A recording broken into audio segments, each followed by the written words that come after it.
ਕੌਮੀ ਆਵਾਜ਼ ਦੇ ਸਭ ਸਤਿਕਾਰਯੋਗ ਦਰਸ਼ਕਾਂ ਨੂੰ ਨਿੱਘੀ ਜੀਓ ਆਇਆਂ ਨੂੰ ਕਹਿੰਦੇ ਆ। ਗੁਰੂ ਸਾਹਿਬ ਦੇ ਵੱਲੋਂ ਬਖਸ਼ੀ ਹੋਈ ਫਤਿਹ ਦੀ ਸਾਂਝ ਪਾਉਂਦੇ ਹਾਂ ਜੀ। ਗੱਜ ਕੇ ਆਖੋ ਵਾਹਿਗੁਰੂ ਜੀ ਕਾ ਖਾਲਸਾ, ਵਾਹਿਗੁਰੂ ਜੀ ਕੀ ਫਤਿਹ। ਵਾਹਿਗੁਰੂ ਜੀ ਕੀ ਫਤਿਹ।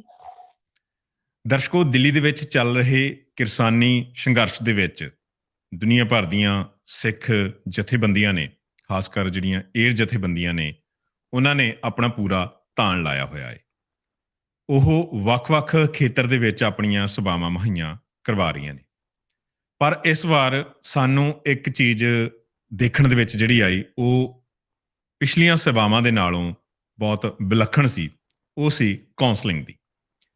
ਅਸੀਂ ਜਿਹੜੇ ਮੁਲਕਾਂ ਦੇ ਵਿੱਚ ਵਿਚਰਦੇ ਹਾਂ, ਵੈਸਟਰਨ ਵਰਲਡ ਦੇ ਵਿੱਚ, ਇੱਥੇ ਕੌਂਸਲਿੰਗ ਦਾ ਜਿਹੜਾ ਮਹੱਤਵ ਆ, ਉਹਨੂੰ ਬੜਾ ਚੰਗੀ ਤਰ੍ਹਾਂ ਸਮਝਿਆ ਜਾਂਦਾ ਅਤੇ ਉਹਨੂੰ ਅਮਲ ਦੇ ਵਿੱਚ ਵੀ ਲਿਆਇਆ ਜਾਂਦਾ। ਇੱਥੇ ਕੰਪੈਰੇਟਿਵਲੀ ਸਾਡੇ ਕੌਂਸਲਿੰਗ ਦੀ ਜ਼ਰੂਰਤ ਜ਼ਿਆਦਾ ਹੁੰਦੀ ਆ ਵੈਸਟਰਨ ਮੁਲਕਾਂ ਦੇ ਵਿੱਚ। ਪਰ ਕਿਰਸਾਨੀ ਮੋਰਚੇ ਦੇ ਉੱਤੇ ਵੀ ਕੌਂਸਲਿੰਗ ਹੁਣ ਸ਼ੁਰੂ ਹੋਈ ਹੈ। ਇਹ ਸ਼ੁਰੂ ਕੀਤੀ ਆ ਯੂਨਾਈਟਿਡ ਸਿੱਖਸ ਦੇ ਵਲੰਟੀਅਰਸ ਨੇ। ਯੂਨਾਈਟਿਡ ਸਿੱਖਸ ਦੇ ਵਲੰਟੀਅਰਸ ਭੈਣ ਮਨਮੀਤ ਕੌਰ ਸਾਡੇ ਨਾਲ ਇਸ ਵਕਤ ਜੁੜੇ ਹੋਏ ਨੇ। ਸੋ ਆਪਾਂ ਉਹਨਾਂ ਤੋਂ ਹੀ ਜਾਣਦੇ ਹਾਂ ਕਿ ਉਹਨਾਂ ਨੇ ਕਿਵੇਂ ਇਸ ਗੱਲ ਦੀ ਪਛਾਣ ਕੀਤੀ ਕਿ ਇੱਥੇ ਇਹ ਚੀਜ਼ ਦੀ ਲੋੜ ਆ, ਅਤੇ ਕਿੰਨਾ ਕੁ ਉਹਨਾਂ ਨੂੰ ਇਸ ਦਾ ਰਿਸਪੌਂਸ ਮਿਲਿਆ ਜਾਂ ਕਿੰਨਾ ਕੁ ਲੋਕ ਇਸ ਬਾਰੇ ਜਾਣਦੇ ਸਨ। ਭੈਣੇ ਜੀ ਆਇਆਂ ਨੂੰ, ਵਾਹਿਗੁਰੂ ਜੀ ਕਾ ਖਾਲਸਾ, ਵਾਹਿਗੁਰੂ ਜੀ ਕੀ ਫਤਿਹ। ਵਾਹਿਗੁਰੂ ਜੀ ਕੀ ਫਤਿਹ ਜੀ। ਕੀ ਹਾਲ ਚਾਲ ਆ ਜੀ ਤੁਹਾਡਾ? ਕਿਰਪਾ ਜੀ। ਆਪ ਜੀ ਦਾ ਬਹੁਤ ਬਹੁਤ ਗੱਲਬਾਤ ਧੰਨਵਾਦ। ਸ਼ੁਰੂ ਕਰਨ ਤੋਂ ਪਹਿਲਾਂ, ਹਾਂਜੀ, ਗੱਲਬਾਤ ਸ਼ੁਰੂ ਕਰਨ ਤੋਂ ਪਹਿਲਾਂ ਥੋੜਾ ਜਿਹਾ ਆਪਣੇ ਪਿਛੋਕੜ ਦੇ ਬਾਰੇ ਤੁਸੀਂ ਦੱਸ ਦਿਓ ਦਰਸ਼ਕਾਂ ਨੂੰ ਕਿ ਕਿੱਥੋਂ ਦੇ ਰਹਿਣ ਵਾਲੇ ਹੋ ਅਤੇ ਕਿੱਥੇ ਪੜ੍ਹਾਈ ਕੀਤੀ। ਉਸ ਤੋਂ ਬਾਅਦ ਫਿਰ ਆਪਾਂ ਕਿਰਸਾਨੀ ਮੋਰਚੇ ਬਾਰੇ ਸ਼ੁਰੂ ਕਰਦੇ ਹਾਂ ਗੱਲ। ਜੀ ਵਾਹਿਗੁਰੂ ਵਾਹਿਗੁਰੂ। ਮੇਰਾ ਨਾਮ ਮਨਮੀਤ ਕੌਰ ਹੈ। ਮੈਂ ਕਲੀਨਿਕਲ ਸਾਈਕੋਲੋਜਿਸਟ ਹਾਂ ਜੀ। ਦਿੱਲੀ ਵਿੱਚ ਫਿਲਹਾਲ ਪ੍ਰੈਕਟਿਸ ਹੈ ਤੇ ਲਾਇਸੈਂਸ ਸਾਈਕੋਲੋਜਿਸਟ ਹਾਂ ਜੀ। RCI ਦੇ ਅੰਡਰ ਜੋ ਕੋਰਸਿਸ ਹੁੰਦੇ ਨੇ ਉਹਨਾਂ ਉੱਥੋਂ ਪੜ੍ਹਾਈ ਕੀਤੀ ਹੈ ਜੀ। ਫਿਲਹਾਲ ਦਿੱਲੀ ਵਿੱਚ ਪ੍ਰਾਈਵੇਟ ਪ੍ਰੈਕਟਿਸ ਹੈ ਜੀ। ਸੋ ਯੂਨਾਈਟਿਡ ਸਿੱਖਸ ਦੇ ਵੱਲੋਂ ਤੁਸੀਂ ਕੌਂਸਲਿੰਗ ਇੱਥੇ ਪ੍ਰੋਵਾਈਡ ਕਰਵਾ ਰਹੇ ਹੋ। ਜਿਹੜੇ ਮੋਰਚੇ ਦੇ ਉੱਤੇ ਕਿਸਾਨ ਬੈਠੇ ਆ ਨਾ, ਜਾਂ ਹਰ ਕੋਈ ਪ੍ਰਾਣੀ ਬੈਠਾ ਹੈ, ਇਸ ਦੀ ਤੁਹਾਨੂੰ ਕਿਵੇਂ ਸਮਝ ਬਣੀ ਕਿ ਹਾਂ ਇੱਥੇ ਇਸ ਦੀ ਵੀ ਜ਼ਰੂਰਤ ਆ? ਜਦੋਂ ਸੁਸਾਈਡ ਦੇ ਕੇਸ ਅੱਗੇ ਆਉਣ ਲੱਗੇ, ਜਾਂ ਤੁਸੀਂ ਉਦੋਂ ਪਹਿਲਾਂ ਹੀ ਸੋਚ ਲਿਆ ਸੀ ਕਿ ਹਾਂ ਅਸੀਂ ਵੀ ਇੱਥੇ ਹਾਜ਼ਰੀ ਲਾਉਣੀ ਹੈ ਯੂਨਾਈਟਿਡ ਸਿੱਖਸ ਦੇ ਵੱਲੋਂ ਇਸ ਰੂਪ ਦੇ ਵਿੱਚ? ਜੀ ਵਾਹਿਗੁਰੂ, ਜਦੋਂ ਤੋਂ ਸੰਘਰਸ਼ ਸ਼ੁਰੂ ਹੋਇਆ, ਮਨ 'ਚ ਇੱਛਾ ਤੇ ਸੀ ਕਿ ਕਿਸੇ ਵੀ ਤਰ੍ਹਾਂ 'ਚ ਇੱਥੇ ਸੇਵਾ ਅਸੀਂ ਕਰ ਸਕੀਏ, ਪਰ ਕਿਤੇ ਨਾ ਕਿਤੇ ਸ਼ਾਇਦ ਇਹ ਨਹੀਂ ਸਮਝ ਲੱਗ ਰਹੀ ਸੀ ਕਿ ਕਿਵੇਂ ਅਸੀਂ ਇੱਥੇ ਇੱਕ ਸਰਵਿਸਿਜ਼ ਪ੍ਰੋਵਾਈਡ ਕਰਾ ਸਕਦੇ ਹਾਂ। ਪਰ ਜਦੋਂ ਫਿਰ ਇੱਥੇ ਸੁਸਾਈਡ ਕੇਸਿਸ ਵਧੇ, ਜਦੋਂ ਇੱਥੇ ਮਹਾਰਾਜ ਕਿਰਪਾ ਸੇਵਾ ਸ਼ੁਰੂ ਹੋਈ, ਤੇ ਲਗਭਗ 1 ਮਹੀਨਾ ਹੋ ਚੁੱਕਾ ਸੀ ਫਾਰਮਰਸ ਨੂੰ, ਬਾਕੀ ਸੰਗਤਾਂ ਨੂੰ ਇੱਥੇ ਮੋਰਚਾ ਲਾਉਂਦਿਆਂ, ਤੇ ਉਸ ਟਾਈਮ ਤੱਕ ਸੁਸਾਈਡ ਕੇਸਿਸ ਵੱਧ ਰਹੇ ਸਨ।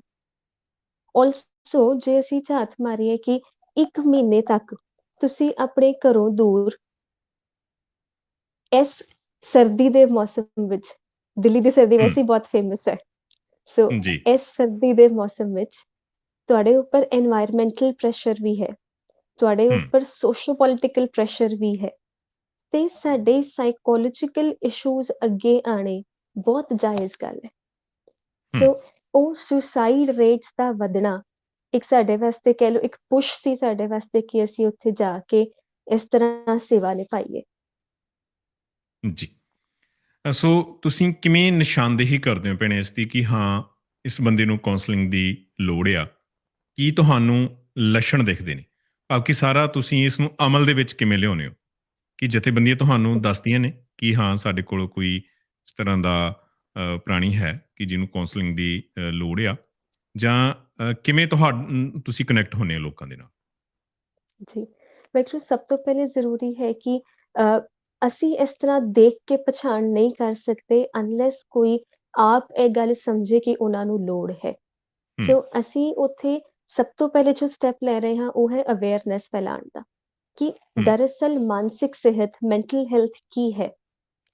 ਉੱਥੇ ਮਹਾਰਾਜ ਕਿਰਪਾ ਪੈਂਫਲੇਟਸ ਵੰਡੇ ਗਏ ਨੇ, ਪੈਂਫਲੇਟਸ ਤੇ ਬਕਾਇਦਾ ਸਿੰਪਟਮਸ ਲਿਖੇ ਗਏ ਨੇ, ਉਹ ਲੱਛਣ ਲਿਖੇ ਗਏ ਨੇ, ਜਿਵੇਂ ਕਿ ਨੀਂਦ ਦੀ ਪ੍ਰੋਬਲਮ ਹੋਣਾ, ਨੀਂਦ ਨਾ ਆਉਣਾ, ਜ਼ਿਆਦਾ ਖਾਣਾ ਜਾਂ ਬਹੁਤ ਘੱਟ ਖਾਣਾ, ਬਹੁਤ ਜ਼ਿਆਦਾ ਸੋਣਾ ਜਾਂ ਬਹੁਤ ਘੱਟ ਸੋਣਾ, ਬਿਨਾਂ ਹੂੰ, ਕਿਸੇ ਕਾਰਨ ਦੇ ਸਰੀਰਕ ਦਰਦਾਂ ਹੋਣੀਆਂ, ਹੂੰ, ਟੈਨਸ਼ਨ ਬਹੁਤ ਵੱਧ ਜਾਣੀ।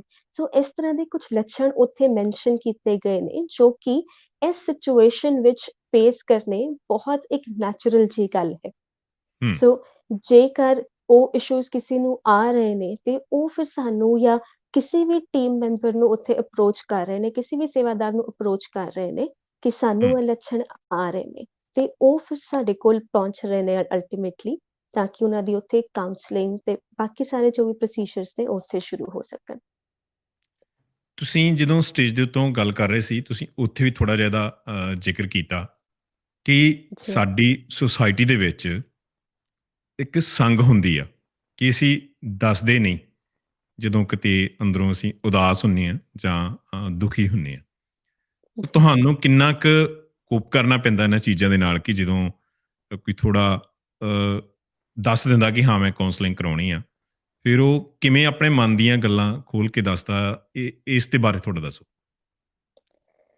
ਸ਼ਾਇਦ ਸਾਡੇ ਵਾਸਤੇ ਸਪੈਸ਼ਲੀ ਇੰਡੀਆ ਵਿੱਚ ਰਹਿੰਦਿਆਂ ਸਭ ਤੋਂ ਵੱਡਾ ਚੈਲੰਜ ਹੀ ਇਹ ਹੈ ਹੂੰ, ਕਿ ਇਹ ਪੁਆਇੰਟ ਸਾਰਿਆਂ ਨੂੰ ਰਿਅਲਾਈਜ਼ ਕਰਾਉਣਾ ਕਿ ਸਾਈਕੋਲੋਜੀਕਲ ਇਸ਼ੂਜ਼ ਹੋਣੇ ਕੋਈ ਸ਼ਰਮ ਦੀ ਗੱਲ ਨਹੀਂ ਹੈ, ਹੂੰ, ਔਰ ਇਹ ਵੀ ਸਮਝਾਉਣਾ ਕਿ ਇਹ ਦੇ ਐਗਜ਼ਿਸਟ। ਜੀ, ਹਾਲੇ ਤੱਕ ਅਸੀਂ ਇਹੀ ਨਹੀਂ ਸਮਝ ਪਾਏ ਕਿ ਸਾਈਕੋਲੋਜੀਕਲ ਇਸ਼ੂਜ਼ ਦਰਅਸਲ ਐਗਜ਼ਿਸਟ ਕਰਦੇ ਨੇ। ਹੂੰ, ਅਸੀਂ ਕਿਤੇ ਨਾ ਕਿਤੇ ਫਿਜ਼ੀਕਲ ਸਿੰਪਟਮਸ ਜੋ ਹੁੰਦੇ ਨੇ, ਕਿਤੇ ਦਰਦ ਹੋ ਗਈ ਜਾਂ ਕਿਧਰੇ ਵੀ ਕੋਈ ਇਸ਼ੂ ਆ ਗਿਆ ਫਿਜ਼ੀਕਲ ਸਿੰਪਟਮ, ਅਸੀਂ ਉਹਨੂੰ ਜ਼ਰੂਰ ਐਕਸੈਪਟ ਕਰਦੇ ਹਾਂ, ਪਰ ਉਹਦੇ ਪਿੱਛੇ ਕੋਈ ਸਾਈਕੋਲੋਜੀਕਲ ਕਾਰਨ ਵੀ ਹੋ ਸਕਦਾ ਹੈ। ਅਸੀਂ ਉਹ ਚੀਜ਼ ਹਾਲੇ ਤੱਕ ਐਕਸੈਪਟ ਨਹੀਂ ਕਰ ਪਾ ਰਹੇ। ਸੋ ਇਹ ਸਾਡੇ ਵਾਸਤੇ ਸਭ ਤੋਂ ਵੱਡਾ ਇੱਕ ਸੰਘਰਸ਼ ਰਹਿੰਦਾ ਹੈ ਕਿ ਅਸੀਂ ਜਿੰਨੇ ਵੀ ਸਾਡੇ ਕੋਲ ਅਪਰੋਚ ਕਰ ਰਹੇ ਨੇ ਜੀ, ਉਹਨਾਂ ਨੂੰ ਇਹ ਸਮਝਾ ਸਕੀਏ ਕਿ ਜੋ ਵੀ ਸਾਡੇ ਕਹਿ ਲਓ ਫਿਜ਼ੀਕਲ ਸਿੰਪਟਮਸ ਆ ਰਹੇ ਨੇ ਜਾਂ ਜਿਸ ਤਰ੍ਹਾਂ ਵੀ ਸਾਡੀ ਮੈਂਟਲ ਇਸ਼ੂਜ਼ ਮੈਨੀਫੈਸਟ ਕਰ ਰਹੇ ਨੇ, ਉਹਨਾਂ ਹੂੰ, ਦੇ ਪਿੱਛੇ ਇੱਕ ਸਾਈਕੋਲੋਜੀਕਲ ਕਾਰਨ ਵੀ ਹੋ ਸਕਦਾ ਹੈ। ਸੋ ਜਦੋਂ ਕੋਈ ਵੀ ਅਪਰੋਚ ਕਰਦਾ ਹੈ ਜਾਂ ਫਿਰ ਕੋਈ ਕਿਸੇ ਹੋਰ ਰੀਜ਼ਨ ਕਰਕੇ ਵੀ ਅਪਰੋਚ ਕਰ ਸਕਦਾ ਹੈ। ਫॉर ਐਗਜ਼ਾਮਪਲ ਇੱਥੇ ਨਾਲ ਇੱਕ ਮੈਡੀਕਲ ਕੈਂਪ ਵੀ ਲੱਗਿਆ ਹੋਇਆ ਹੈ। ਸੋ ਹੂੰ, ਹੁਣ ਉੱਥੇ ਕਈ ਜੀ ਆਉਂਦੇ ਨੇ ਆਪਣੀਆਂ ਫਿਜ਼ੀਕਲ ਪ੍ਰੋਬਲਮਸ ਲੈ ਕੇ, ਹੂੰ, ਬਟ ਉੱਥੇ ਜੋ ਡਾਕਟਰਸ ਨੇ ਦੇ ਫਾਈਂਡ ਆਊਟ ਕਿ ਕੋਈ ਉਹਦੇ ਪਿੱਛੇ ਫਿਜ਼ੀਕਲ ਕਾਰਨ ਨਹੀਂ ਹੈ, ਕੋਈ ਬਾਇਓਲੋਜੀਕਲ ਕਾਰਨ ਨਹੀਂ ਹੈ। ਸੋ ਹੂੰ, ਉਹਨਾਂ ਨੂੰ ਫਿਰ ਡਾਇਰੈਕਟ ਕੀਤਾ ਜਾਂਦਾ ਹੈ ਸਾਡੇ ਵੱਲ ਟੂ ਡਿਸਕਸ ਵਿਦ them ਕਿ ਫਿਜ਼ੀਕਲ ਬਾਇਓਲੋਜੀਕਲ ਕਾਰਨ ਨਹੀਂ ਹੈ, ਇਹਦੇ ਪਿੱਛੇ ਕੋਈ ਸਾਈਕੋਲੋਜੀਕਲ ਕਾਰਨ ਹੈ ਹੂੰ। ਜਿਹਦੇ ਵਾਸਤੇ ਸਾਡੇ ਕੋਲ ਟ੍ਰੀਟਮੈਂਟ ਹੈ ਤੇ ਅਸੀਂ ਉਹਨੂੰ ਟ੍ਰੀਟ ਕਰ ਸਕਦੇ ਹਾਂ। ਜੀ। ਸੋ ਸੋ ਇਹ ਤੁਹਾਡੇ ਨਿਸ਼ਾਨਦੇਹੀ ਕਰਨ ਦੇ ਭਾਵ ਕਿ ਤੁਹਾਡੇ ਲਈ ਸਹਾਈ ਹੁੰਦੀਆਂ ਨੇ ਇਹ ਚੀਜ਼ਾਂ, ਖਾਸ ਕਰ ਜਿਹੜਾ ਜੀ, ਮੈਡੀਕਲ ਕੈਂਪ ਵੀ ਲੱਗਿਆ ਜੀ, ਹੋਇਆ, ਜਾਂ ਜਿਹੜੇ ਪੀੜਤ ਨੇ ਇਸ ਚੀਜ਼ ਤੋਂ, ਕਿੰਨਿਆਂ ਕੁ ਨੂੰ ਤੁਸੀਂ ਸੋ ਫਾਰ ਅਜੇ ਮਿਲ ਚੁੱਕੇ ਹੋ ਅਤੇ ਉਹਨਾਂ ਦੀ ਜਿਹੜੀਆਂ ਸਮੱਸਿਆਵਾਂ ਨੇ ਉਹਨਾਂ ਦੇ ਵਿੱਚ ਕੀ ਉਹ ਦੱਸਦੇ ਨੇ ਕਿ ਜ਼ਿਆਦਾਤਰ ਪੋਲੀਟੀਕਲ ਉਹਨਾਂ ਨੂੰ ਲੱਗਦੀਆਂ, ਜਾਂ ਉਹਨਾਂ ਨੂੰ ਚਿੰਤਾ ਘਰ ਦੀ ਸਤਾਉਂਦੀ ਆ, ਇਕਨੋਮਿਕਲੀ ਸਤਾਉਂਦੀ ਆ, ਜਾਂ ਕੀ ਸਮੱਸਿਆਵਾਂ ਰਹਿੰਦੀਆਂ ਨੇ? ਜੀ। ਲਗਭਗ ਹੁਣ ਤੱਕ ਇੱਥੇ ਸਾਡੇ ਕੋਲ 80 ਤੋਂ 90 ਫਾਰਮਰਸ ਜਾਂ ਫੈਮਿਲੀਜ਼ ਜਾਂ ਉੱਥੇ ਜਿੰਨੇ ਵੀ ਜੀ ਵਿਚਰ ਰਹੇ ਨੇ ਸਾਡੇ ਕੋਲ ਪਹੁੰਚ ਚੁੱਕੇ ਨੇ ਤੇ ਹੂੰ, ਮਹਾਰਾਜ ਕਿਰਪਾ ਹੁਣ ਉੱਥੇ ਰੈਗੂਲਰ ਵੀ ਉੱਥੇ ਵਿਜ਼ਿਟ ਕਰਨਾ ਸ਼ੁਰੂ ਕਰ ਚੁੱਕੇ ਨੇ। ਸੋ ਹੂੰ, ਉੱਥੇ ਹੁਣ ਪ੍ਰੋਪਰ ਸੈਸ਼ਨਸ ਡੇਲੀ ਬੇਸਿਸ ਤੇ ਚੱਲ ਰਹੇ ਨੇ ਜੀ। ਤੇ ਮੇਜਰ ਜੋ ਪ੍ਰੋਬਲਮਸ ਉੱਥੇ ਦੇਖਣ ਨੂੰ ਮਿਲੀਆਂ, ਸਭ ਤੋਂ ਵੱਡੀ ਪ੍ਰੋਬਲਮ ਉੱਥੇ ਸਲੀਪ ਪ੍ਰੋਬਲਮ ਹੈ। ਰਾਤ ਨੂੰ ਹੂੰ, ਨੀਂਦ ਨਾ ਪੈਣਾ, ਨੀਂਦ ਟੁੱਟ ਜਾਣਾ, ਜ਼ਿਆਦਾ ਹੂੰ, ਸੋਚ ਆਉਂਦੇ ਰਹਿਣਾ, ਐਂਗਜ਼ਾਇਟੀ ਬਹੁਤ ਵੱਧ ਗਈ ਹੈ ਉੱਥੇ। ਹੂੰ, ਡਿਪਰੈਸਿਵ ਸਿੰਪਟਮਸ ਬਹੁਤ ਆ ਰਹੇ ਨੇ, ਮਨ ਹੂੰ, ਬਹੁਤ ਉਦਾਸ ਰਹਿੰਦਾ ਹੈ, ਚਿੰਤਾਵਾਂ ਬਹੁਤ ਹੋ ਗਈਆਂ ਨੇ। ਉੱਥੇ ਐਗਰੈਸ਼ਨ ਬਹੁਤ ਵੱਧ ਰਿਹਾ ਉਹਨਾਂ ਦਾ, ਐਂਗਰ ਬਹੁਤ ਆ ਰਿਹਾ। ਸੋ ਮੇਜਰ ਪ੍ਰੋਬਲਮਸ ਉੱਥੇ ਇਹ ਦੇਖਣ ਨੂੰ ਮਿਲੀਆਂ ਨੇ। ਉਹਨਾਂ ਹੂੰ, ਦੇ ਕਾਰਨ ਵੱਖ-ਵੱਖ ਨੇ। ਸੋ ਕਈਆਂ ਦੇ ਇਹ ਪ੍ਰੋਬਲਮਸ ਪਹਿਲੇ ਤੋਂ ਚੱਲ ਰਹੀਆਂ ਨੇ ਤੇ ਇਸ এনवायरमेंट ਵਿੱਚ ਆ ਕੇ ਵੱਧ ਗਈਆਂ। ਹੂੰ, ਕਈਆਂ ਦੀਆਂ ਇਸ এনवायरमेंट ਵਿੱਚ ਆ ਕੇ ਸ਼ੁਰੂ ਹੋਈਆਂ। ਸੋ ਜੀ, ਕਾਰਨ ਬਹੁਤ ਅਲੱਗ-ਅਲੱਗ ਨੇ ਸਭ ਦੇ, ਪਰ ਮੇਜਰ ਜੋ ਅਸੀਂ ਸਮਝ ਪਾਏ ਇਹ 5-6 ਮੇਜਰ ਪ੍ਰੋਬਲਮਸ ਨੇ ਜੋ ਉੱਥੇ ਆ ਰਹੀਆਂ ਨੇ। ਜੀ। ਜਿਨ੍ਹਾਂ ਦੇ ਨਾਲ ਤੁਸੀਂ ਗੱਲ ਕਰਦੇ ਹੋ, ਜਿਹੜੇ ਇਹ ਪੀੜਤ ਆਉਂਦੇ ਨੇ, ਜਿਹਨਾਂ ਨੂੰ ਤੁਹਾਨੂੰ ਪਛਾਣ ਹੋ ਜਾਂਦੀ ਹੈ ਕਿ ਕਿਸੇ ਐਂਗਜ਼ਾਇਟੀ ਜਾਂ ਡਿਪਰੈਸ਼ਨ ਦੇ ਥਰੂ ਇਹ ਨਿਕਲਦੇ ਨੇ, ਫਿਰ ਉਹਨਾਂ ਨੂੰ ਹੱਲ ਦੇ ਲਈ ਕੀ ਦੱਸਦੇ ਹੋ? ਕਿਉਂਕਿ ਉਹਨਾਂ ਨੂੰ ਤਾਂ ਇਹ ਕਈ ਵਾਰੀ ਬਿਮਾਰੀ ਹੀ ਨਹੀਂ ਲੱਗਦੀ, ਜਿਸ ਤਰ੍ਹਾਂ ਤੁਸੀਂ ਲਿਖਿਆ ਕਿ ਇਹ ਬਿਲਕੁਲ ਨਵੀਂ ਚੀਜ਼ ਆ, ਜਾਂ ਸੰਗਦੇ ਨੇ, ਜਾਂ ਕਹਿੰਦੇ ਕਿ ਇਸ ਨੂੰ ਮੰਨਿਆ ਹੀ ਨਹੀਂ ਜਾਂਦਾ ਕਿ ਹਾਂ ਇਹ ਜੀ, ਬਿਮਾਰੀ ਆ, ਉਹ ਕਹਿੰਦਾ ਨਹੀਂ ਤਾਂ ਉਹੀ ਉਦਾਸ ਆ, ਠੀਕ ਆ, ਚਿੱਤ ਥੋੜੀ ਜਿਹੀ ਫਿਕਰ ਆ, ਉਂਝ ਠੀਕ ਆ, ਚੜ੍ਹਦੀ ਕਲਾ ਗਈ। ਫਿਰ ਕੀ ਤੁਸੀਂ ਜੀ, ਉਹਨਾਂ ਨੂੰ ਉਪਾਅ ਉਹਨਾਂ ਦੇ ਦੱਸਦੇ ਹੋ ਕਿ ਹਾਂ ਤੁਹਾਨੂੰ ਇਸ ਤਰ੍ਹਾਂ ਕਰਨਾ ਚਾਹੀਦਾ ਗਾ, ਉਸ ਦੇ ਬਾਰੇ ਥੋੜਾ ਸਾਂਝ ਪਾਓ। ਜੀ ਜ਼ਰੂਰ। ਜੇ ਅਸੀਂ ਕਿਸੇ ਵੀ ਸਾਈਕੋਲੋਜੀਕਲ ਇਸ਼ੂਜ਼ ਦੀ ਗੱਲ ਕਰੀਏ, ਸਭ ਤੋਂ ਵੱਡੀ ਉਹਦੇ 'ਚ ਗੱਲ ਹੁੰਦੀ ਹੈ ਇੱਕ ਵੈਂਟ ਆਊਟ ਹੋਣਾ, ਸਾਡੇ ਮਨ ਦੀਆਂ ਗੱਲਾਂ ਬਾਹਰ ਨਿਕਲਣੀਆਂ, ਨਾ। ਹੂੰ, ਸਪੈਸ਼ਲੀ ਜੇ ਅਸੀਂ ਆਪਣੀ ਸੁਸਾਇਟੀ ਦੀ ਗੱਲ ਕਰੀਏ, ਇੱਥੇ ਅਸੀਂ ਬਹੁਤੀ ਆਪਣੇ ਮਨ ਦੀਆਂ ਗੱਲਾਂ ਖੁੱਲ੍ਹ ਕੇ ਕਿਸੇ ਨਾਲ ਸ਼ੇਅਰ ਨਹੀਂ ਕਰਦੇ। ਉਹ ਹੂੰ, ਜਿੰਨੀਆਂ ਅੰਦਰ-ਅੰਦਰ ਸਾਡੀਆਂ ਚਿੰਤਾਵਾਂ, ਸਾਡੀਆਂ ਟੈਨਸ਼ਨਸ ਦਬਦੀਆਂ ਜਾਂਦੀਆਂ ਨੇ, ਓਨੇ ਫਿਰ ਸਾਨੂੰ ਸਾਈਕੋਲੋਜੀਕਲ ਇਸ਼ੂਜ਼ ਵੱਧ ਕੇ ਬਾਹਰ ਆਉਂਦੇ ਨੇ। ਹੂੰ, ਸੋ ਉੱਥੇ ਸਾਡਾ ਜੋ ਪਹਿਲਾ ਸਟੈਪ ਰਹਿੰਦਾ ਹੈ, ਉਹ ਹੈ ਕਿ ਉਹਨਾਂ ਸਭ ਦੀ ਗੱਲਾਂ ਸੁਣਨਾ, ਕਿ ਹੂੰ, ਦਰਅਸਲ ਉਹਨਾਂ ਦੇ ਮਨ ਵਿੱਚ ਚੱਲ ਕੀ ਰਿਹਾ ਹੈ, ਕਿਹੜੀਆਂ ਚਿੰਤਾਵਾਂ ਉਹਨਾਂ ਨੂੰ ਪਰੇਸ਼ਾਨ ਕਰ ਰਹੀਆਂ ਨੇ। ਸੋ ਦੈਟ ਉਹਨਾਂ ਦਾ ਵੈਂਟ ਆਊਟ ਹੋ ਸਕੇ, ਇੱਕ ਕੈਥਾਰਟਿਕ ਇਫੈਕਟ ਆ ਸਕੇ। ਜਦੋਂ ਮਨ ਦੀਆਂ ਗੱਲਾਂ ਬਾਹਰ ਨਿਕਲਣਗੀਆਂ, ਅੱਧਾ ਬੰਦਾ ਉੱਥੇ ਠੀਕ ਹੋ ਜਾਂਦਾ ਹੈ। ਸਹੀ। ਉਸ ਤੋਂ ਬਾਅਦ ਡਿਪੈਂਡਿੰਗ ਅਪੋਨ ਕਿ ਕੀ ਮੇਜਰ ਇਸ਼ੂਜ਼ ਉਹਨਾਂ ਨੂੰ ਆ ਰਹੇ ਨੇ, ਹੂੰ, ਕਿ ਉਹ ਸਲੀਪ ਪ੍ਰੋਬਲਮ ਹੈ, ਕਿ ਐਂਜ਼ਾਈਟੀ ਹੈ, ਡਿਪਰੈਸ਼ਨ ਹੈ, ਐਂਗਰ ਹੈ, ਕੀ ਇਸ਼ੂਜ਼ ਨੇ। Depending upon the particular issue, depending upon the age of the person, ਹੂੰ, ਜੋ ਉੱਥੇ ਮੇਜਰ ਟੈਕਨੀਕਸ ਅਸੀਂ ਯੂਜ਼ ਕਰ ਰਹੇ ਹਾਂ, ਸਭ ਤੋਂ ਪਹਿਲੀ ਹੁੰਦੀ ਹੈ ਰਿਲੈਕਸੇਸ਼ਨ। ਸੋ ਹੂੰ, ਕੁਛ ਬਰੀਥਿੰਗ ਐਕਸਰਸਾਈਜ਼ਸ ਜਾਂ ਮਸਲ ਰਿਲੈਕਸੇਸ਼ਨ, ਉਹ ਉੱਥੇ ਐਕਸਰਸਾਈਜ਼ਸ ਉਹਨਾਂ ਨੂੰ ਸਿਖਾਈਆਂ ਜਾਂਦੀਆਂ ਨੇ ਕਿ ਉਹ ਕਿਵੇਂ ਤੇ ਕਿਸ ਟਾਈਮ ਤੇ ਕਿੰਨੀ ਦੇਰ ਤੱਕ ਉਹ ਐਕਸਰਸਾਈਜ਼ ਕਰਨ, ਹੂੰ, ਸੋ ਦੈਟ ਨੈਚੁਰਲੀ ਸਾਡੇ ਅੰਦਰ ਇੱਕ ਕਾਮਿੰਗ ਇਫੈਕਟ ਆਏ। ਉਸ ਤੋਂ ਇਲਾਵਾ ਜਿਵੇਂ ਜੇ ਐਂਗਰ ਮੈਨੇਜਮੈਂਟ ਹੈ, ਤੇ ਉਹਨਾਂ ਨੂੰ ਕੁਛ ਟੈਕਨੀਕਸ ਜਿਵੇਂ ਟਾਈਮ ਆਊਟ ਉਹ ਸਿਖਾਈਆਂ ਜਾਂਦੀਆਂ ਨੇ ਉੱਥੇ ਕਿ ਉਹ ਕਿਵੇਂ ਕਰ ਸਕਦੇ ਨੇ। ਹੂੰ, ਉਸ ਤੋਂ ਇਲਾਵਾ ਗਰਾਊਂਡਿੰਗ ਟੈਕਨੀਕਸ, ਡਿਸਟਰੈਕਸ਼ਨ ਟੈਕਨੀਕਸ, ਜੇ ਕਿਸੇ ਨੂੰ ਨੀਂਦ ਦੀ ਪ੍ਰੋਬਲਮ ਹੈ ਤੇ ਉਹਦਾ ਸ਼ਡਿਊਲ ਕਿਵੇਂ ਅਸੀਂ ਠੀਕ ਕਰ ਸਕਦੇ ਆ। So ਹੂੰ, depending upon depending upon the person's particular issues, depending upon ਉਹਨਾਂ ਦੀ ਕੀ ਏਜ ਹੈ, ਉਹ ਕਿੰਨਾ ਕੁ ਰਿਸੀਵ ਕਰ ਸਕਦੇ ਨੇ, ਜੋ ਜੀ, ਟੈਕਨੀਕਸ ਉਹਨਾਂ ਵਾਸਤੇ ਬੈਸਟ ਸੂਟੇਬਲ ਨੇ, ਉਹ ਉਹਨਾਂ ਨੂੰ ਉੱਥੇ ਸਿਖਾਈਆਂ ਜਾਂਦੀਆਂ ਨੇ। ਅਪਾਰਟ ਫਰੋਮ ਦੈਟ ਉੱਥੇ ਗਰੁੱਪ ਸੈਸ਼ਨਸ ਵੀ ਰੱਖੇ ਜਾ ਰਹੇ ਨੇ। ਹੂੰ, ਜਿਵੇਂ ਹੁਣ ਅਗਰ ਐਂਗਰ ਮੈਨੇਜਮੈਂਟ ਹੈ, ਸੋ ਜਿੰਨੇ ਵੀ ਜਣੇ ਉੱਥੇ ਐਂਗਰ ਮੈਨੇਜਮੈਂਟ ਸਿੱਖਣਾ ਚਾਹ ਰਹੇ ਨੇ, ਜੋ ਐਂਗਰ ਦੇ ਇਸ਼ੂਜ਼ ਦੇ ਥਰੂ ਗੁਜ਼ਰ ਰਹੇ ਨੇ, ਉਹਨਾਂ ਨੂੰ ਇਕੱਠੇ ਕਰਕੇ ਇੱਕ ਗਰੁੱਪ ਸੈਸ਼ਨ ਵੀ ਰੱਖਿਆ ਜਾਂਦਾ ਹੈ। ਹੂੰ। ਸੋ 1 to 1 ਵੀ ਉੱਥੇ ਕਾਉਂਸਲਿੰਗ ਚੱਲ ਰਹੀ ਹੈ, ਉੱਥੇ ਗਰੁੱਪ ਸੈਸ਼ਨਸ ਵੀ ਚੱਲ ਰਹੇ ਨੇ, ਹੂੰ। ਉੱਥੇ ਸਿੰਪਲ ਅਵੇਅਰਨੈਸ ਪ੍ਰੋਗਰਾਮਸ ਵੀ ਚੱਲ ਰਹੇ ਨੇ। ਇਸ ਦੇ ਵਿੱਚ ਤੁਸੀਂ ਕਿੰਨੇ ਕੁ ਹੋਰ ਵਲੰਟੀਅਰਸ ਲੱਗੇ ਹੋਏ ਹੋ, ਜਿਹੜੇ ਇਸ ਤਰ੍ਹਾਂ ਦੀਆਂ ਸੇਵਾਵਾਂ ਦੇ ਰਹੇ ਨੇ, ਭਾਵ ਕਿ ਕਾਉਂਸਲਿੰਗ ਕਰ ਰਹੇ ਨੇ? ਜੀ ਵਾਹਿਗੁਰੂ ਵਾਹਿਗੁਰੂ। ਫਿਲਹਾਲ ਮੇਰੇ ਨਾਲ ਇੱਕ ਹੋਰ ਭੈਣ ਹੈਗੇ ਸਾਨੀਆ ਕਟਾਰੀਆ ਜੀ, ਹੂੰ, ਸੋ ਉਹ ਫਿਲਹਾਲ ਆਪਣੀ PhD ਕਰ ਰਹੇ ਨੇ, ਤੇ ਫਿਲਹਾਲ ਅਸੀਂ ਦੋ ਹੀ ਉੱਥੇ ਹੈਗੇ ਹਾਂ, ਪਰ ਅਸੀਂ ਸੱਦਾ ਦੇ ਰਹੇ ਹਾਂ ਬਾਕੀ ਸਾਰੇ ਮੈਂਟਲ ਹੈਲਥ ਵਰਕਰਸ ਨੂੰ, ਸਾਰੇ ਪ੍ਰੋਫੈਸ਼ਨਲਸ ਨੂੰ, ਭਾਵੇਂ ਉਹ ਸਾਈਕੈਟਰਿਸਟਸ ਨੇ, ਭਾਵੇਂ ਉਹ ਸਾਈਕੋਲੋਜਿਸਟਸ ਨੇ, ਕਾਉਂਸਲਰਸ ਨੇ, ਆਕਿਊਪੇਸ਼ਨਲ ਥੈਰੇਪਿਸਟਸ ਨੇ, ਜੋ ਵੀ ਨੇ, ਜਿਸ ਵੀ ਤਰ੍ਹਾਂ ਉਹ ਆ ਕੇ ਸਾਡੇ ਨਾਲ ਜੁੜ ਸਕਣ, ਤਾਂ ਕਿ ਅਸੀਂ ਇਸ ਸੇਵਾ ਨੂੰ ਮੈਕਸਿਮਮ ਪੋਸੀਬਲ ਇਹਨੂੰ ਅਸੀਂ ਐਕਸਪੈਂਡ ਕਰ ਸਕੀਏ, ਤਾਂ ਕਿ ਹਰ ਇੱਕ ਜੀ ਉੱਥੇ ਇਹਨਾਂ ਸਰਵਿਸਿਜ਼ ਦਾ ਬੈਨੀਫਿਟ ਲੈ ਸਕੇ। ਮਹਾਰਾਜ ਕਿਰਪਾ ਸਾਨੂੰ ਕਾਫੀ ਹੁਣ ਰਿਸਪੌਂਸਿਸ ਆਣੇ ਵੀ ਸ਼ੁਰੂ ਹੋਏ ਨੇ ਕਿ ਸੇਵਾਦਾਰ ਆਪਣੀ ਸੇਵਾ ਇੱਥੇ ਦੇਣਾ ਚਾਹ ਰਹੇ ਨੇ। ਸੋ ਮਹਾਰਾਜ ਕਿਰਪਾ ਕਰਨਗੇ, ਟੀਮ ਹੋਰ ਵਧੇਗੀ। ਅੱਗੇ ਮੇਰੇ ਦੋ ਸਵਾਲ ਨੇ। ਜੀ ਕੰਪੈਰੇਟਿਵਲੀ ਜਿਹੜੇ ਸ਼ਹਿਰ ਦੇ ਲੋਕ ਨੇ, ਦਿੱਲੀ ਦੇ ਅਤੇ ਪੰਜਾਬ ਦੇ ਜਿਹੜੇ ਪੇਂਡੂ ਇਲਾਕਿਆਂ ਤੋਂ ਆਉਂਦੇ ਆ, ਉਹਨਾਂ ਦੇ ਕੰਪੈਰੇਟਿਵਲੀ ਕਿੰਨਾ ਕੁ ਤੁਸੀਂ ਦੇਖਦੇ ਹੋ ਕਿ ਪੰਜਾਬ ਵਾਲਿਆਂ 'ਚ ਡਿਪਰੈਸ਼ਨ ਜ਼ਿਆਦਾ ਹੈ, ਜਾਂ ਜਿਹੜੇ ਸ਼ਹਿਰੀ ਵਸੋਂ ਵਾਲੇ ਨੇ, ਪੰਜਾਬ ਜਾਂ ਦਿੱਲੀ ਦੀ ਥਾਂ ਆਪਾਂ ਸ਼ਹਿਰੀ ਜਾਂ ਪੇਂਡੂ ਵਸੋਂ ਲਾ ਲਈਏ, ਜਾਂ ਉਹਨਾਂ ਦੇ ਵਿੱਚ ਜ਼ਿਆਦਾ ਤੁਹਾਨੂੰ ਦੇਖਣ ਨੂੰ ਮਿਲਦਾ? ਦੂਜੀ ਗੱਲ, ਜਿਹੜਾ ਸਵੀਅਰ ਕਿਸ ਦੇ ਵਿੱਚ ਹੁੰਦਾ, ਕਿ ਇਹ ਸ਼ਹਿਰਾਂ ਵਾਲਿਆਂ 'ਚ ਜਾਂ ਜਿਹੜੇ ਪਿੰਡਾਂ ਦੇ ਵਾਸ਼ਿੰਦੇ ਨੇ? ਅਹ, ਅਜੇ ਤੱਕ ਇਸ ਤਰ੍ਹਾਂ ਕੋਈ ਵੱਡਾ ਡਿਫਰੈਂਸ ਨਹੀਂ ਹੈ। ਹੂੰ, ਡਿਫਰੈਂਸ ਆਂਦਾ ਹੈ ਐਕਸੈਪਟੈਂਸ ਤੇ ਅੱਗੇ ਆ ਕੇ ਟ੍ਰੀਟਮੈਂਟ ਕਰਾਉਣ ਵਿੱਚ। ਠੀਕ। ਜਿੱਥੇ ਸ਼ਹਿਰ ਵਿੱਚ ਕਿਤੇ ਨਾ ਕਿਤੇ ਅਵੇਅਰਨੈਸ ਹੁਣ ਫੈਲਾਈ ਜਾ ਰਹੀ ਹੈ ਕਿ ਜੇ ਹੂੰ, ਤੁਸੀਂ ਇਹਨਾਂ ਇਸ਼ੂਜ਼ ਤੋਂ ਗੁਜ਼ਰ ਰਹੇ ਹੋ ਤੇ ਟ੍ਰੀਟਮੈਂਟ ਵਾਸਤੇ ਆਓ। ਹਲੇ ਅਸੀਂ ਇਹ ਸ਼ਾਇਦ ਐਜ਼ ਪ੍ਰੋਫੈਸ਼ਨਲਸ, ਐਜ਼ ਐਜੂਕੇਟਰਸ, ਇਹ ਸਾਡੀ ਕਮੀ ਹੈ ਕਿ ਅਸੀਂ ਹਾਲੇ ਤੱਕ ਪਿੰਡਾਂ ਵਿੱਚ ਪਹੁੰਚ ਨਹੀਂ ਪਾਏ। ਸੋ ਹੂੰ, ਉੱਥੇ ਹਲੇ ਅਵੇਅਰਨੈਸ ਨਹੀਂ ਹੈ, ਪਰ ਜੇ ਅਸੀਂ ਦੇਖੀਏ ਕਿ ਇਹ ਪ੍ਰੋਬਲਮਸ ਕਿੱਥੇ ਜ਼ਿਆਦਾ ਫੇਸ ਹੋ ਰਹੀਆਂ ਨੇ, ਮੇਰਾ ਖਿਆਲ ਦੋਨੋਂ ਥਾਵਾਂ ਤੇ ਹੀ ਇਕੁਅਲ ਰੇਟ 'ਚ, ਇਕੁਅਲ ਸਿਵੀਅਰਿਟੀ ਨਾਲ ਹੋ ਰਹੀਆਂ। ਠੀਕ। ਇਹਦੇ ਵਿੱਚ ਜ਼ਿਆਦਾ ਕਿਹੜੀ ਉਮਰ ਵਰਗ ਦੇ ਤੁਹਾਨੂੰ ਲੋਕ ਮਿਲਦੇ ਆ? ਬਜ਼ੁਰਗ ਜ਼ਿਆਦਾ ਹੁੰਦੇ ਆ, ਜਾਂ ਆਪਾਂ ਉਹਦੇ ਵਿੱਚ ਦੇਖ ਲਈਏ ਬੀਬੀਆਂ ਜ਼ਿਆਦਾ ਹੁੰਦੀਆਂ ਨੇ, ਜਾਂ ਨੌਜਵਾਨ, ਜਾਂ ਤਕਰੀਬਨ ਸਾਰੇ ਬਰੋਬਰ ਜਿਹੇ ਹੀ ਆਉਂਦੇ ਆ? ਕਿਹੜੀ ਉਮਰ ਵਰਗ ਦੇ ਵਿੱਚ ਜ਼ਿਆਦਾ ਦੇਖਣ ਨੂੰ ਮਿਲਦਾ?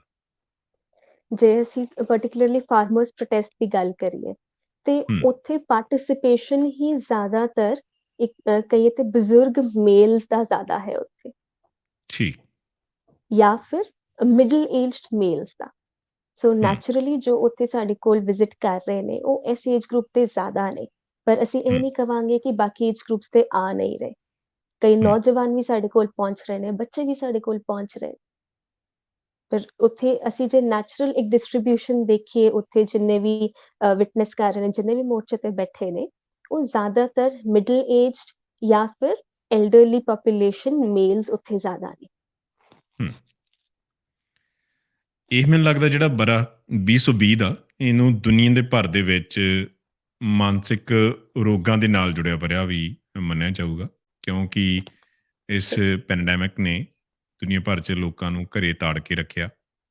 ਉਹਨਾਂ ਨੂੰ ਬਹੁਤ ਸਾਰੀ ਐਂਗਜ਼ਾਇਟੀ ਜਾਂ ਡਿਪਰੈਸ਼ਨ ਸ਼ੁਰੂ ਹੋਏ, ਬਹੁਤਿਆਂ ਦੀਆਂ ਜੌਬਾਂ ਗਈਆਂ, ਕਈਆਂ ਦੇ ਪਿਆਰੇ ਵੀ ਤੁਰ ਗਏ। ਪਰ ਮੰਨਿਆ ਇਹ ਜਾਂਦਾ ਕਿ ਜਦੋਂ ਕੋਈ ਕੌਮ ਕਿਸੇ ਜੰਗ ਦੇ ਵਿੱਚ ਪੈਂਦੀ ਆ ਜਾਂ ਸੰਘਰਸ਼ ਦੇ ਵਿੱਚ ਪੈਂਦੀ ਆ, ਉਦੋਂ ਡਿਪਰੈਸ਼ਨ ਜਾਂ ਐਂਗਜ਼ਾਇਟੀ ਵਰਗੀਆਂ ਲੜਾਈਆਂ ਉਹ ਦੂਰ ਚਲੀਆਂ ਜਾਂਦੀਆਂ ਨੇ, ਕਿਉਂਕਿ ਉਹ ਸੰਘਰਸ਼ ਦੇ ਵਿੱਚ ਹੁੰਦੀ ਆ।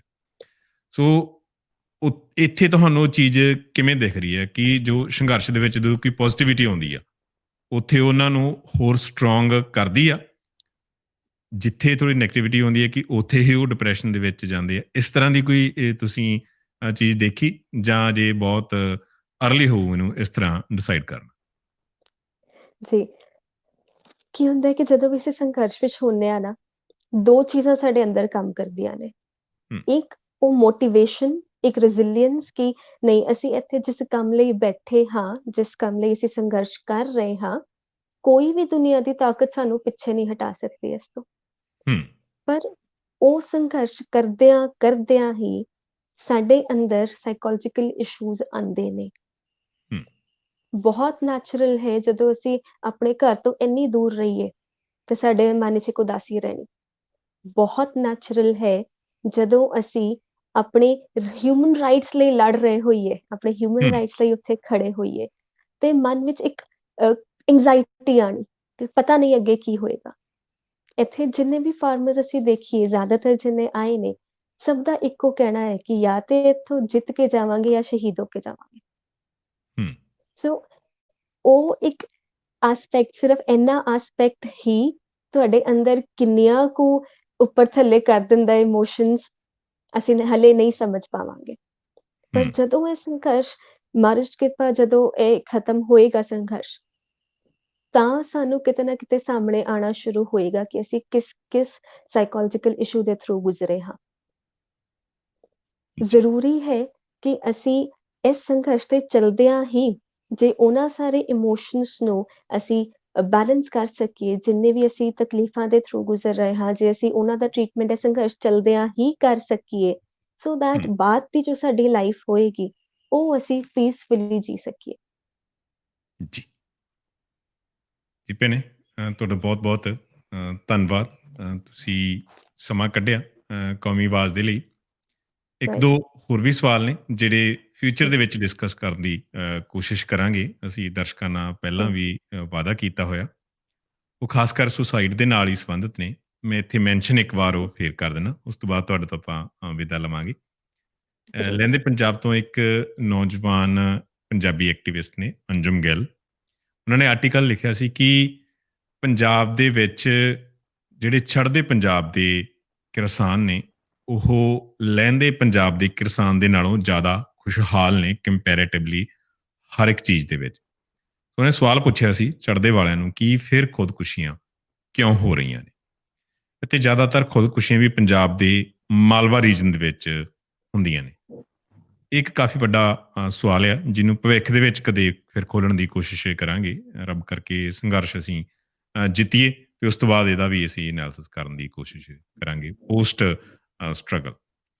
ਸੋ ਉਮੀਦ ਕਰਦੇ ਹਾਂ ਭੈਣੇ, ਤੁਸੀਂ ਇਸ ਆਪਣੇ ਮਿਸ਼ਨ ਦੇ ਵਿੱਚ ਸਫਲ ਹੋਵੋਗੇ। ਪ੍ਰਮਾਤਮਾ ਅੱਗੇ ਅਸੀਂ ਇਹ ਅਰਦਾਸ ਵੀ ਕਰਦੇ ਹਾਂ ਕਿ ਜਿਨ੍ਹਾਂ ਨੂੰ ਤੁਸੀਂ ਮਿਲ ਰਹੇ ਹੋ, ਉਹ ਤੁਹਾਡੇ ਨਾਲ ਗੱਲਾਂ ਬਾਤਾਂ ਕਰਕੇ ਜੋ ਤੁਸੀਂ ਉਹਨਾਂ ਨੂੰ ਅਮਲ ਦੇ ਵਿੱਚ ਲਿਆਉਣ ਦੇ ਲਈ ਕਹਿੰਦੇ ਹੋ ਚੀਜ਼ਾਂ, ਉਹਨੂੰ ਕਰਕੇ ਉਹ ਚੜ੍ਹਦੀ ਕਲਾ ਦੇ ਵਿੱਚ ਆਉਣ।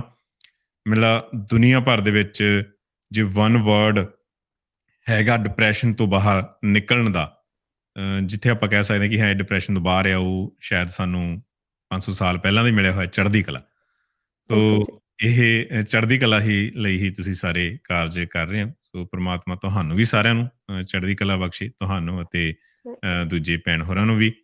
ਤੁਸੀਂ ਆਪਣੇ ਇਸ ਕੰਮ ਦੇ ਵਿੱਚ ਪੂਰੇ ਤਨੋ ਮਨੋ ਲੱਗੇ ਰਹੋ। ਸੋ ਅੱਜ ਦੀ ਇਸ ਗੱਲਬਾਤ ਲਈ ਤੁਹਾਡਾ ਬਹੁਤ ਬਹੁਤ ਧੰਨਵਾਦ। ਵਾਹਿਗੁਰੂ, ਜੇ ਆਪ ਜੀ ਅਲਾਓ ਕਰੋ ਤੇ ਇਸ ਹਾਂਜੀ, ਪਲੇਟਫਾਰਮ ਨੂੰ ਯੂਜ਼ ਕਰਦਿਆਂ ਮੈਂ ਇੱਕ ਸਾਰਿਆਂ ਨੂੰ ਬੇਨਤੀ ਕਰਨਾ ਚਾਹਾਂਗੀ ਹਾਂਜੀ ਕਿ ਜ਼ਰੂਰ। ਤੁਸੀਂ ਕੋਈ ਮੈਂਟਲ ਅਖੀਰਲਾ ਮੈਸੇਜ? ਹਾਂਜੀ, ਜੀ, ਸੋ ਹਾਂਜੀ, ਮੈਂਟਲ ਹੈਲਥ ਇੱਕ ਐਸੀ ਚੀਜ਼ ਹੈ ਜੋ ਕਿ ਸਿਰਫ 2 ਲੋਕ ਹੀ ਸਮਝ ਸਕਦੇ ਨੇ, ਜਿਨਨੇ ਜਰਿਆ ਜਾਂ ਜਿਨਨੇ ਪੜ੍ਹਿਆ। ਹੂੰ, ਸੋ ਜਿੰਨੇ ਵੀ ਮੈਂਟਲ ਹੈਲਥ ਪ੍ਰੋਫੈਸ਼ਨਲਸ ਹੈਗੇ ਜਾਂ ਜਿੰਨੇ ਵੀ ਐਸੇ ਜੀ ਹੈਗੇ ਜੋ ਕਿ ਮੈਂਟਲ ਹੈਲਥ ਨੂੰ ਸਮਝਦੇ ਨੇ, ਉਹਨਾਂ ਨੂੰ ਹੂੰ, ਹੱਥ ਬੰਨ੍ਹ ਕੇ ਬੇਨਤੀ ਹੈ ਜੀ ਕਿ ਆਪ ਸਾਰੇ ਵੀ ਆ ਕੇ ਇਸ ਸੇਵਾ ਨਾਲ ਜੁੜੋ, ਤਾਂ ਕਿ ਅਸੀਂ ਨਾ ਕੇਵਲ ਇੱਕ ਮੈਂਟਲ ਹੈਲਥ ਨੂੰ ਪ੍ਰਮੋਟ ਕਰ ਸਕੀਏ, ਪਰ ਜਿਹੜਾ ਇੱਕ ਜਿੰਮਾ ਮਹਾਰਾਜ ਨੇ ਸਾਡੇ ਮੋਢੇ ਪਾਇਆ ਹੈ, ਸਾਰਿਆਂ ਹੂੰ, ਨੂੰ ਮੈਂਟਲ ਹੈਲਥ ਸਰਵਿਸਿਜ਼ ਪ੍ਰੋਵਾਈਡ ਕਰਨ ਦਾ, ਅਸੀਂ ਉਹਦੇ ਤੇ ਵੀ ਖਰੇ ਉਤਰ ਸਕੀਏ। ਤੇ ਸਾਰਿਆਂ ਨੂੰ ਹੱਥ ਬੰਨ੍ਹ ਕੇ ਬੇਨਤੀ ਹੈ ਜੀ ਕਿ ਇਸ ਮੌਕੇ ਨੂੰ ਅਸੀਂ ਨਾ ਗਵਾਈਏ ਤੇ ਹੂੰ, ਜਿੰਨੇ ਵੀ ਪ੍ਰੋਫੈਸ਼ਨਲਸ ਜਾਂ ਜਿੰਨੇ ਵੀ ਜੀ ਇਹਦੇ ਵਿੱਚ ਸੇਵਾ ਪਾ ਸਕਦੇ ਨੇ, ਉਹ ਜ਼ਰੂਰ ਆ ਕੇ ਸਾਡੇ ਨਾਲ ਜੁੜਨ ਜੀ। ਸੋ ਜੀ, ਇੰਨੀ ਕੁ ਬੇਨਤੀਆਂ ਪ੍ਰਵਾਨ ਕਰਨੀਆਂ ਜੀ। ਆਪ ਸਾਰਿਆਂ ਦਾ ਬਹੁਤ-ਬਹੁਤ ਧੰਨਵਾਦ। ਇਸ ਚੈਨਲ ਦਾ ਬਹੁਤ ਧੰਨਵਾਦ ਕਿ ਉਹਨਾਂ ਨੇ ਇਹ ਇਸ਼ੂ ਚੁੱਕਿਆ, ਤਾਂ ਕਿ ਅੱਜ ਜਿੱਥੇ ਕਿ ਸਭ ਤੋਂ ਕਮੀ ਹੈ ਅਵੇਅਰਨੈਸ ਦੀ, ਹੂੰ, ਉਹ ਅਸੀਂ ਸਾਰਿਆਂ ਤੱਕ ਪਹੁੰਚਾ ਸਕੀਏ। ਸੋ ਆਪ ਜੀ ਦਾ ਜੀ, ਦੁਬਾਰਾ ਬਹੁਤ-ਬਹੁਤ ਧੰਨਵਾਦ ਜੀ। ਜੀ ਭੈਣੇ। ਵਾਹਿਗੁਰੂ ਜੀ ਕਾ ਖਾਲਸਾ, ਵਾਹਿਗੁਰੂ ਜੀ ਵਾਹਿਗੁਰੂ ਕੀ ਜੀ ਕਾ ਫਤਿਹ। ਖਾਲਸਾ, ਵਾਹਿਗੁਰੂ ਜੀ ਕੀ ਫਤਿਹ ਜੀ। ਸੋ ਦਰਸ਼ਕੋ, ਇਹ ਸਨ ਭੈਣ ਮਨਮੀਤ ਕੌਰ, ਜਿਹੜੇ ਸਾਡੇ ਨਾਲ ਗੱਲਬਾਤ ਕਰ ਰਹੇ ਸਨ ਮੈਂਟਲ ਇਸ਼ੂ ਦੇ ਉੱਤੇ, ਮਾਨਸਿਕ ਰੋਗਾਂ ਦੇ ਉੱਤੇ। ਮਾਨਸਿਕ ਰੋਗਾਂ ਨੂੰ ਸਾਡੀ ਸੁਸਾਇਟੀ ਦੇ ਵਿੱਚ ਸਮਝੇ ਨਹੀਂ ਜਾਂਦਾ ਕੁਛ, ਜੇ ਖੁੱਲ੍ਹ ਕੇ ਕਹਿਣਾ ਹੋਵੇ, ਜਾਂ ਜਿਸ ਨੂੰ ਮਹਿਸੂਸ ਹੁੰਦੇ ਆ, ਉਹ ਜਿਸ ਤਰ੍ਹਾਂ ਭੈਣ ਨੇ ਦੱਸਿਆ ਕਿ ਦੱਸਣ ਦੇ ਵਿੱਚ, ਸਾਂਝ ਪਾਉਣ ਦੇ ਵਿੱਚ ਸੰਗ ਮੰਨਦੇ ਆ। ਇਹਨਾਂ ਰੋਗਾਂ ਦੇ ਨਾਲ, ਕਿਉਂਕਿ ਇਹ ਮੋਡਰਨਿਟੀ ਦੇ ਰੋਗ ਨੇ, ਇਸ ਜੀਵਨ ਸਟਾਈਲ ਦੇ ਵਿੱਚੋਂ ਪੈਦਾ ਹੋਏ ਨੇ। ਉਹਨਾਂ ਨੇ ਜੋ ਇਹਨਾਂ ਬਾਰੇ ਜੁਗਤਾਂ ਘੜੀਆਂ ਨੇ, ਸਾਨੂੰ ਅਮਲ ਦੇ ਵਿੱਚ ਲਿਆ ਕੇ ਦੇਖਣੀਆਂ ਚਾਹੀਦੀਆਂ ਨੇ, ਅਤੇ ਉਹਨਾਂ ਦੇ ਨਾਲ ਕਾਫੀ ਸਕਸੈਸ ਵੀ ਹੁੰਦੇ ਆ। ਇਹ ਗੱਲਬਾਤ ਤੁਹਾਨੂੰ ਕਿਸ ਤਰ੍ਹਾਂ ਦੀ ਲੱਗੀ, ਸਾਨੂੰ ਜ਼ਰੂਰ ਦੱਸਣਾ। ਭਵਿੱਖ ਦੇ ਵਿੱਚ ਇਸ ਤਰ੍ਹਾਂ ਦੀ ਹੋਰ ਗੱਲਬਾਤ ਸੁਣਨ ਦੇ ਲਈ ਸਾਡਾ ਕੌਮੀ ਆਵਾਜ਼ ਦਾ ਜਿਹੜਾ ਫੇਸਬੁੱਕ ਸਫਾ, ਉਸ ਨੂੰ ਲਾਈਕ ਕਰ ਲੈਣਾ, ਅਤੇ YouTube ਚੈਨਲ ਵੀ ਸਾਡਾ ਸਬਸਕ੍ਰਾਈਬ ਕਰ ਲੈਣਾ। ਅੱਜ ਦੀ ਇਸ ਗੱਲਬਾਤ ਦੇ ਵਿੱਚ ਦਿਓ ਜੀ ਆ ਗਿਆ। ਵਾਹਿਗੁਰੂ ਜੀ ਕਾ ਖਾਲਸਾ, ਵਾਹਿਗੁਰੂ ਜੀ ਕੀ